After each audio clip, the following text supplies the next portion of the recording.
Hey everybody, welcome to this week's Roundup. I ended up listing that IPS display on eBay. I'll put a link in the description for everybody if anybody's interested because no one reached out last week. But yeah, that really is the best IPS I have ever used in my life. I just need to get money so I could try to review the next set of monitors that come out. So if you see the link in the description, it's still up for sale. And once it sells, I'll just swap the link out with the review so people will know what I'm talking about. But anyway, let's jump in and see what we got. First up, I've been needing some more help soldering recently with my nearsighted vision basically gone.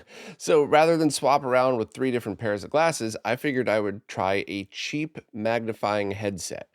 And this one has removable lenses. I did it in a live stream, which I'll talk about in a minute.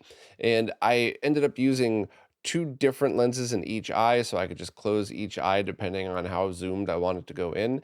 And for the price, $16, they're amazing. If they were $100, I would be telling you they're garbage, but for $16, I couldn't possibly recommend anything this cheap that works this way. Yes, there's magnifying glass clippy things, and there's the other type of jeweler's visors, which are more expensive that I found these to be very easy to use, comfortable enough. They got lights built in on the sides and stuff like that. And I don't know, I just thought for $16, this is something that people need to know about because if you're just starting out and you need some extra help, or if you're getting old and your eyes are going like mine, then these are a great start.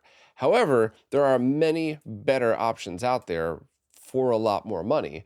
And I was wondering, do you all want me to keep going with this? There's no way I'm going to buy like a $500 pro set, both because I don't have the money or the space for it. But there are like less than $100 options that are pretty good and I think would be a good middle ground between them. So please let me know in the comments if that's something you want me to review. If not, I can't just waste money buying stuff if, seven people are going to see it. But for beginners starting out, backup stuff, or you just need a little bit of help for the price, these are absolutely awesome. And while the more zoomy lenses aren't going to work for soldering, like I said in the video, I really wish I had it for when I had a splinter the other day. But for the more expensive options, let me know. Do I dig into like the $85 ones or do I just leave this alone and leave the expert soldering stuff to Voltar? I'll listen to you all in the comments. So, the Model 1 Sega Genesis is known for having awesome audio quality and pretty terrible RGB output. So, if you lift the color subcarrier signal and just disable composite video, RGB actually looks really good. Or if you reroute it, you could retain composite video while keeping pretty good RGB. Not quite as good, but definitely a substantial improvement. And this method that I'm about to talk about is a newer way, kind of like an updated couple of ways to do it. If you don't care, skip to the next section, but if you have any interest at all in the Sega Genesis, this one might be interesting to my fellow nerds. So, Zaxor recently came up with a design that kind of simplifies the whole rerouting of the subcarrier process. Tianfeng, a couple years ago, designed a board. I did the installation for it, and both require you to lift a pin, but T's design, the original concept, you have to solder a wire to the lifted pin, which in my opinion, with my skill set, is actually harder because carefully lifting a pin with heating it up and lifting it with a dental pick with something like, magnifying glasses or whatever, I never had trouble doing that. However, once you solder to the pin, you could put pressure on it, you could break it, and that just kind of opens up a whole world of trouble. So, Zaxor put the circuit right on a flex cable. So all you have to do is lift the pin carefully and then slide the flex cable under the pin and solder it to that. And that also helps reduce the chance of bridging between pins. It isolates it pretty good. And then, depending on which motherboard revision, you either snip the bottom of the flex and solder it to one cap or another. But basically, it's very easy to connect that side. And then to actually reconnect the subcarrier, you have to cut or desolder a pin on the CXA, which I desoldered because I don't like to be destructive unless you have to. And then you just solder the pin to the other side. And that worked out great. It worked out exactly like the original method T came up with, but I just personally find it to be much easier. I did the comparison shots here if anybody wants to see the difference between just lifting the subcarrier pin as well as what the original is versus what it is with the full bypass. However, on the flip side, at the exact same time, Mark from the Retro channel was doing his own bypass testing and dug deep into the subcarrier as well. And it was kind of funny. It was just parallel thinking. We were both revisiting this at the same time. And Mark did a ton of extra testing as well to try to reduce any of the vertical RAM noise or any of the other interference. And while that video that Mark posted, the second one, was excellent for people who have ever worked on this before, both to reaffirm the findings that we had, but also learn some new stuff. Mark's conclusion was the same as ours a couple of years ago. If you want to go past a subcarrier bypass, just do a full thing like a triple bypass or the Mega AV mod, which I'll get to that next. Um, so great research, though, if anybody's just interested in how the hardware works and how these things affect each other. Mark also showed a method of bypassing the subcarrier all on the bottom, and it requires cutting traces rather than lifting pins. And that's going to be up to you to decide which is easier for you. For whatever reason, I've always been good at lifting pins without breaking them, especially in the context of this, where you just have to lift it up and be careful around it. I've broken a lot of pins though, but in this context, yeah. Whereas cutting traces, usually I had an okay time with it, but with Sega boards, especially, I've cut too far, I've cut the wrong way and done some damage. I had a Sega CD Model 2 that Cruz had to redo the whole thing because I thought I cut the traces right. I didn't do anything right. So it's really up to you. If you're somebody who cuts traces all the time, that method's going to be easier. And Mark has some guides up as well as the video. And if you're a pin lifter, then the new Zaxor method, which the flex cable is coming soon. This was the last of the run of the prototypes just to make sure there weren't any issues. And I'll just post again with a much shorter description in the roundup when that comes up for sale. But yeah, I think that's going to be my recommended method. But I love that Mark came up with a completely different way to go about it. Mark also posted a bunch of comparisons, not just the ones in the video, using a pretty neat website where you get to select which comparison you want to look at and adjust the slider. And you could either do it full screen, fit to screen, whatever else. It was really neat. I took some time to play with it, and I think this is going to be my go-to for slider comparison shots from now on. So check all of that stuff out if you're interested. The live stream, as usual, is a slow-paced, step-by-step. I want to do this right. Which is a nice way of saying it's probably going to be super boring. And what I'm talking about here might actually be just better for everybody to listen to. But if you do want to watch it, at least you get to see step by step the different things that I did. And also, I was super proud of myself because I forgot I broke my dental pick. So I took a different one that was too thick and shaved it down and then filed it down to fit perfectly. So proud of myself for that one. But yeah, so check out the stream if you're into the super nerdy side. If not, the post here absolutely sums everything up. And I'm just going to end on a very quick arm's length view of what to do with Model 1 Genesis consoles. So if you absolutely never, ever are going to use composite video again, recap your Genesis, lift the subcarrier pin, and there you go. You have something that's going to last another 30 years that's going to look beautiful with RGB output. However, if you do that, just remember whoever gets the console next might plug in a composite video cable and see just crazy colors everywhere and think it's broken. So, and who knows, what if you have a scaler right now? Like, what if you're going RetroTink 4K into an OLED and you love it and you say, this is all I ever need, but then you stumble across a really cool CRT with only composite video input? I would really consider the subcarrier bypass. But if you want the best of the best, and if you want to make sure the audio is as good as humanly possible, and you don't want any chance of any weird things going on, then you do a full bypass, which is what I'm going to talk about next. I just did a live stream testing the Mega AV, which is essentially the successor to the triple bypass. It's another open source project that kind of stemmed from that, and the team's done a ton of research and testing to try to make it the best possible, with the number one biggest difference from previous being that not only do you retain composite video, it's the best composite video I've ever seen from a Sega Genesis because it uses a more modern RGB to composite encoder, meaning it's better than you could ever get from any combination of Genesis 32X or mod or whatever else. So, a very, very quick backstory. When I came up with the triple bypass a decade ago, the reason behind it was because there were no other options like this. We didn't have all of the details of the subcarrier bypass worked out. We didn't realize that on some models that actually creates more RAM noise. And, we didn't have FPGAs that you could do this stuff and have a perfect clean output. So anybody that was lucky enough to score a BVM, what are you going to do? You're just going to take a Model 1 Genesis that looks awesome, that sounds awesome, looks like, aesthetically, but then your video quality is all weird. So we dug into what was the most important at the time, RGB video quality. And in hindsight, we really should have put more thought into composite video. There was no thought at all to that. So that's really what this kind of came out of. That, and also there was tweaks to the audio that just make it even better. So this really is, the next version of it. It's not quite done. There's still some bugs to work out, which I think might actually be more installation related, but it's an open source project. You can make your own right now. If you want to buy one, wait till the official ones go up for sale with the final revisions on them.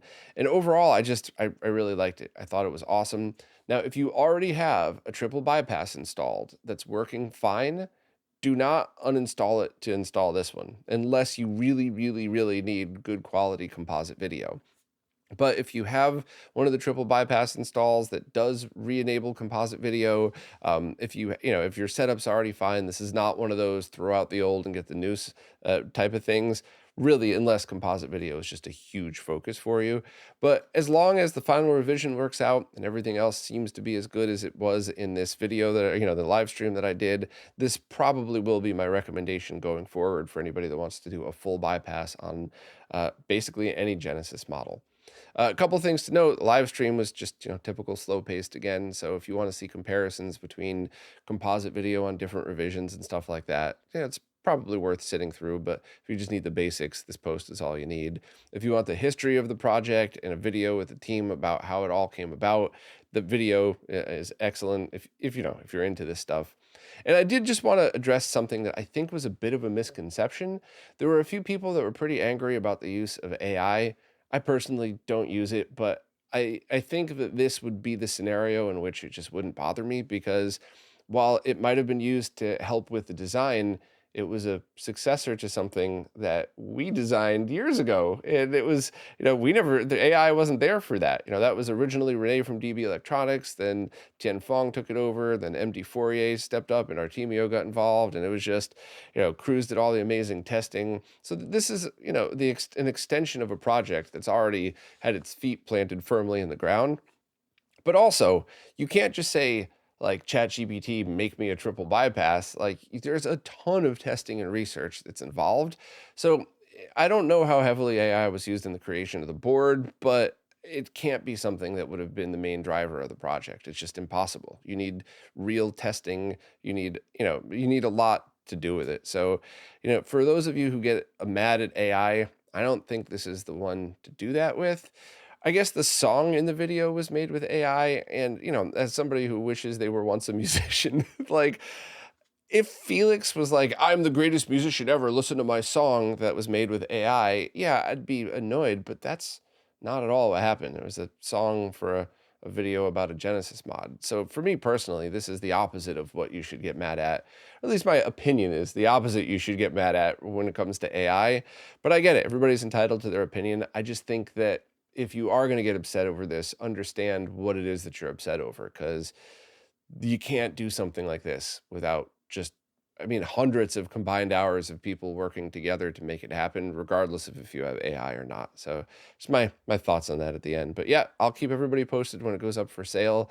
But, for Model 1 subcarrier bypass, definitely it was the easiest. Then this whole thing is good. For Model 2 and 3s, it's got to be up to you. Some Model 2s are fine, but some Model 2s have really offensive audio. So it's going to be up to you if you want to deal with that. But yep, I'll keep everybody posted when they go up for sale. An early public build of recompiled Quest 64 for PC is now available, and it has all of the advantages that we've been seeing in the past with these full decompilation, recompilation of N64 games. You could run them natively on a PC, no emulation, and you could run them in basically any resolution and refresh rate.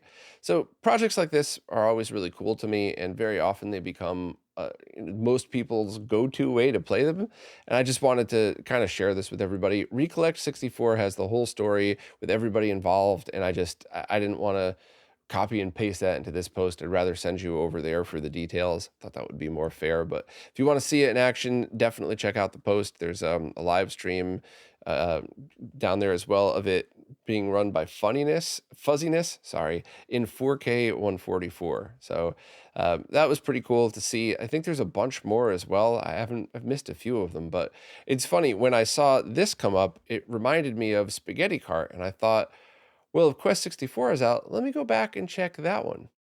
So I went back and rechecked the Mario Kart 64 recompilation project called Spaghetti Kart, and the HD texture packs have now been released. I think that was actually last month and I missed it, but it looks ridiculous. I had so much fun playing it. I actually set this up just so I could take a couple of screenshots and let everybody know, and I ended up playing a whole bunch of rounds just because it was really cool playing it in 4K 144 on the or 4K 160 on this Titan Army monitor that I got here. And there's just a few things to note. So you need the development playtesting build of Spaghetti Kart, which I have listed right here. You need a very specific ROM with a hash that matches what's on the GitHub, which is super easy. You just search for that on the internet and you can find it. And then start out the playtesting build, go through the process of just making sure it loads, getting the original ROM synced up to it, change all of the settings that you want in the menu. I like to do just make sure the FPS matches what my monitor is set to, then close the program and then put the HD texture pack. It's the O2R file in the mods directory that should have been auto created in the Spaghetti Kart folder. And then when you relaunch, you'll relaunch into the HD texture version. And there's two packs you could download, one for 1080p, one for 4K. I tried it in 1080p 320, and I also tried it in 4K 160, and I liked the 4K one better. I think the jump in frame rate from 60 to 160 was huge. For this particular game, I didn't notice it as much. Maybe if I had an OLED display or something or a CRT that could run that fast, I would. But yeah, I thought it was awesome. And while I'm not the biggest fan of the N64, a good game is a good game, period. And this was just a ton of fun. I loved seeing it in 4K, and the smooth frame rate was awesome. And all this stuff is free. So check out the post. Links to absolutely everything is in there. I would strongly recommend anybody who likes Mario Kart 64 just spend a little bit of time to get this going, because 10 minutes is setup and then that's it. And it's all free. So definitely give it a try.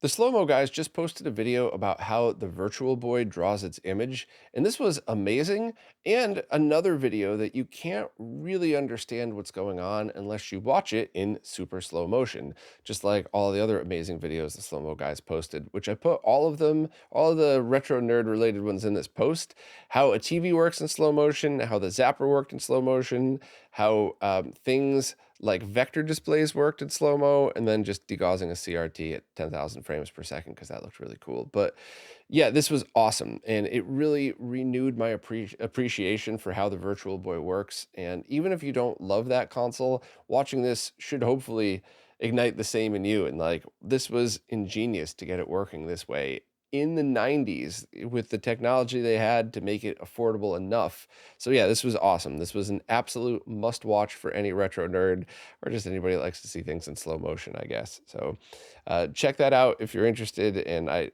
all of the videos are in this post as well. And really, like, check them all out if you haven't, because this is just very cool stuff. That's exactly the type of thing most of us would be interested in.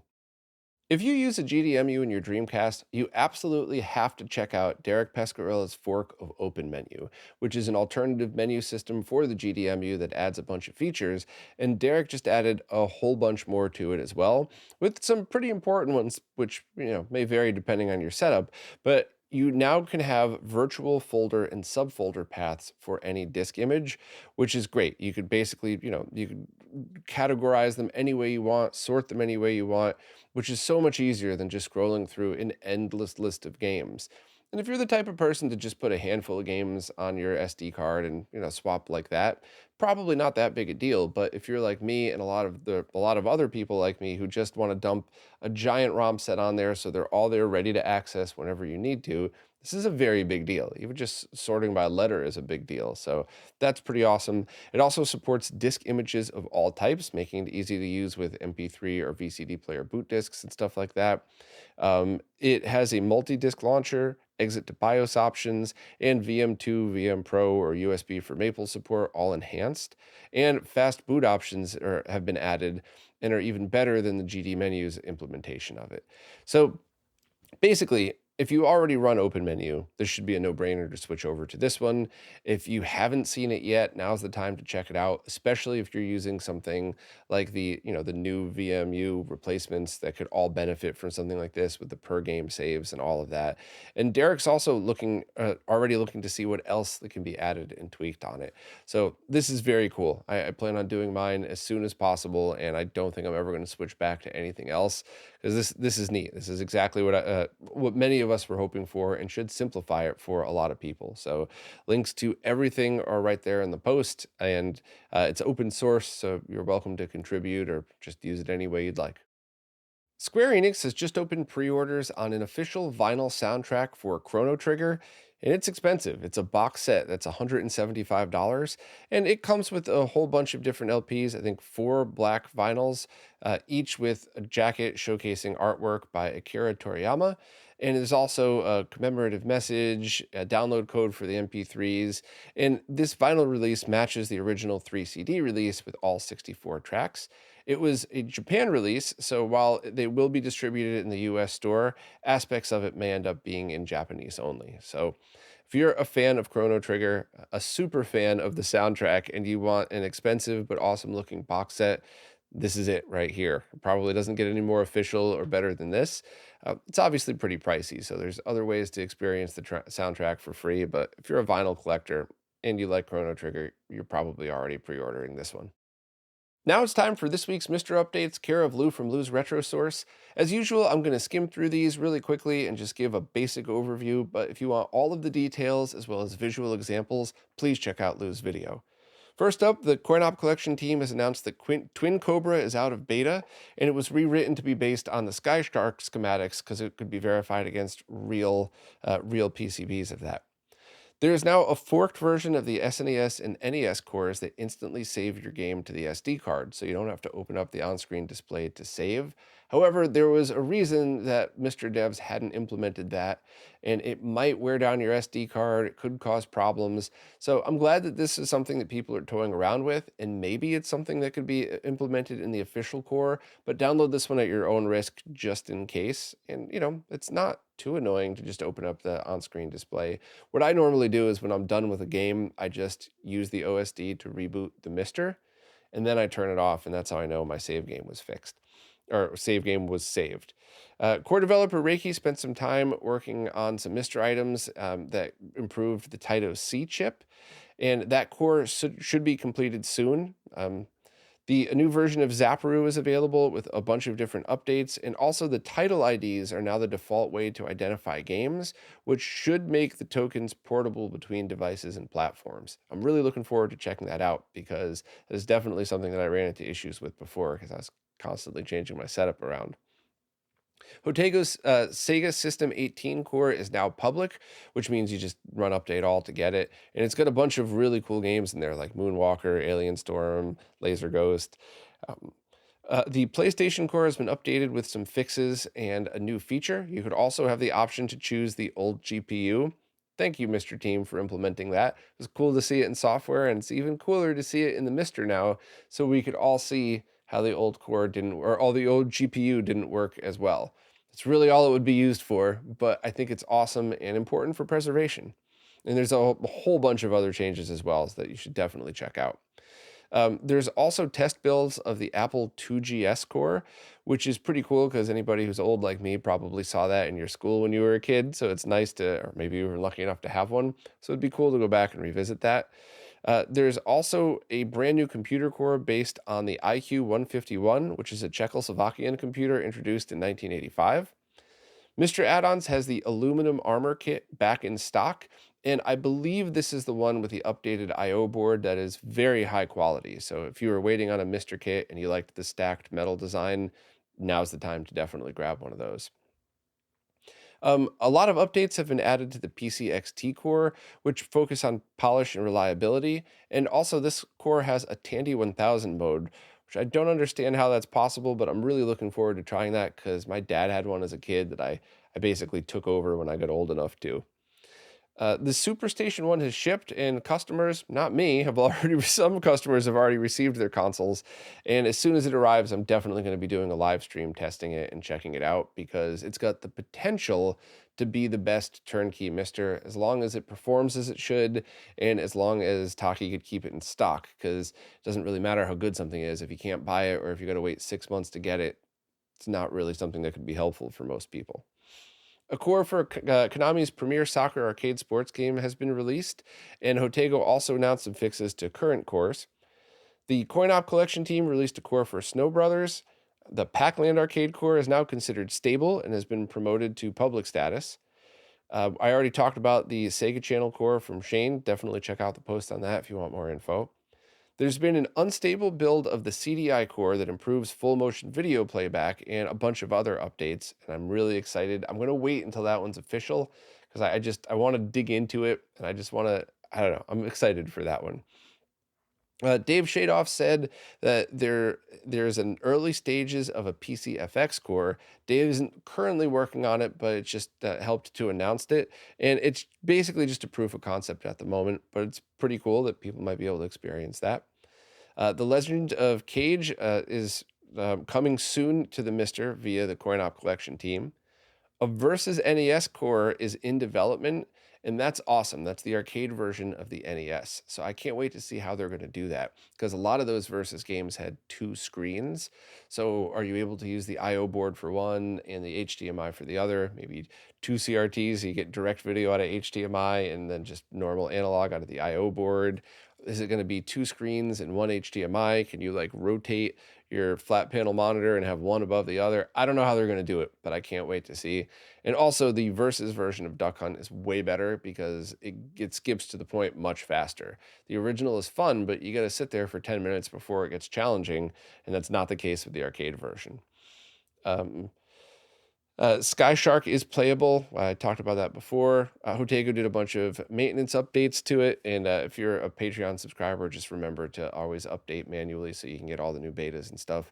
The Mr. Organized project is now available as a service in RetroNAS, which I have been talking about for ever, and I can't wait to work on it. I'm going to be doing a video soon that shows this, and I can't wait to jump in because I think that's going to be a big help for other people. Not just me, basically anybody with a retro NAS, this is probably going to be a big deal. And there's been a ton of other updates to different platforms and cores and stuff like that. So, as usual, if you want all of these details, please go check out Lou's video. And if you rely on Lou as much as I do, consider supporting on Patreon like I do, because I couldn't keep up with all this stuff without him. So, thanks very much, Lou. And links to everything are right there in the post. A bunch of people have been contacting me about a couple of different products and wanted me to warn everybody, and I hate drama and I don't want to get involved, but enough people had contacted where I just wanted to mention both very quickly. First is a project called the Supernova HD, which is essentially a Super Nintendo or Super Famicom motherboard that is stuck into a brand new shell, which is fine, and bundled with one of those crappy low end SNES to HDMI cables that's super laggy and processes the image wrong. And it was presented as if it was some kind of refurbished console, but it wasn't refurbished at all. The motherboard was just thrown in, and I think Fenris's didn't even have the audio module, so they didn't even turn it on to see if it worked. So this just feels like another Warrior 64-esque thing that people should just avoid at all costs, unless you know what you're getting into and you want to mess around with it, which is exactly why Fenris picked it up. And the next thing is a project that is kind of cool in theory. I'm not really a fan of stuff like this, but somebody else promoted it the wrong way, not the team who is making it, as far as I know.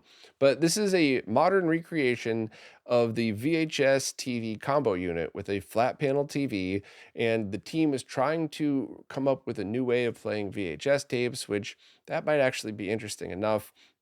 But it's like a $400 copy of the CRT VCR combo units. It is not a CRT. There is no CRT in there. That post that was going around got all of those details wrong.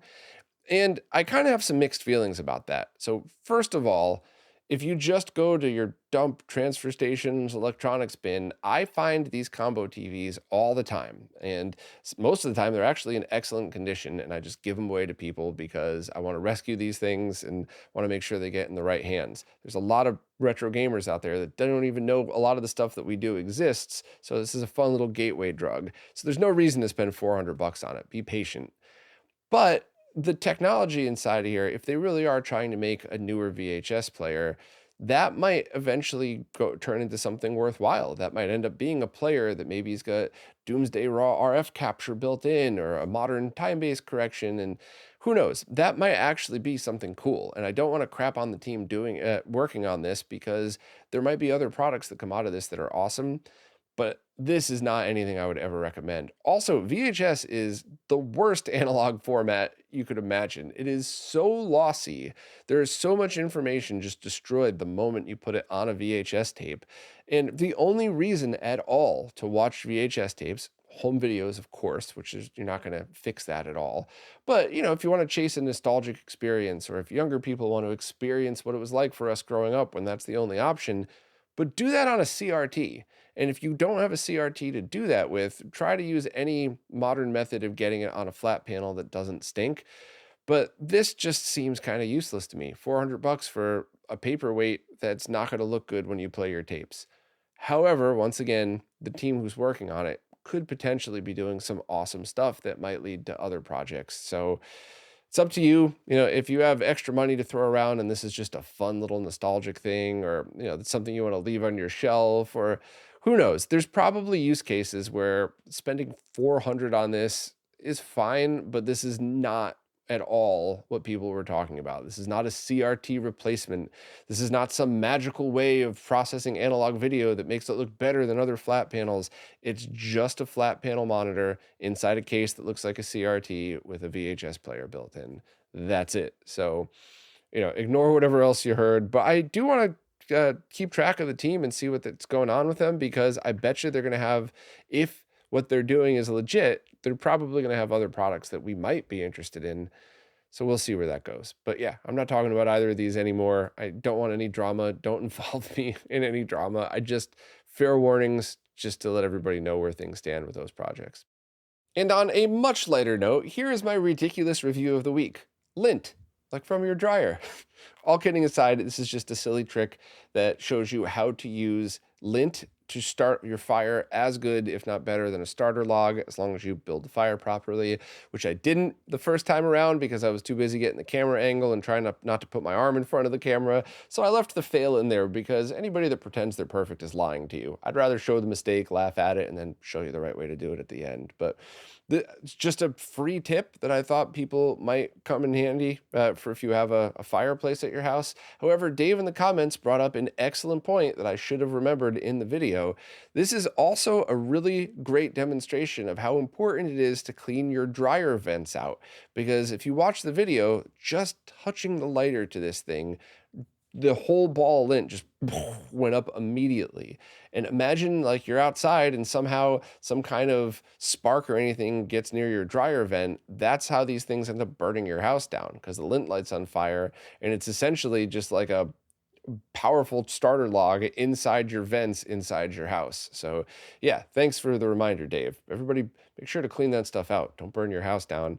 But if you want to burn a fire in your house, grab some lint and save yourself some money on starter logs, or use them together and just make your fire go up faster. But that was a fun one, and I'm going to continue to share these weird and silly tips, even if 3 people watch them, because I think they're funny. It makes me laugh, and that's actually a legit tip. Well, that's it for this week. As always, thanks to everybody who watches, listens, plays nicely in the comments, and especially thank you to anybody who supports in absolutely any way, because it really is you who's keeping all this stuff going. So thank you all so much, and I'll see you next week. This week's Roundup is brought to you by Neo Paradigm Entertainment, connecting Southeast Asian influencers with opportunities in the West.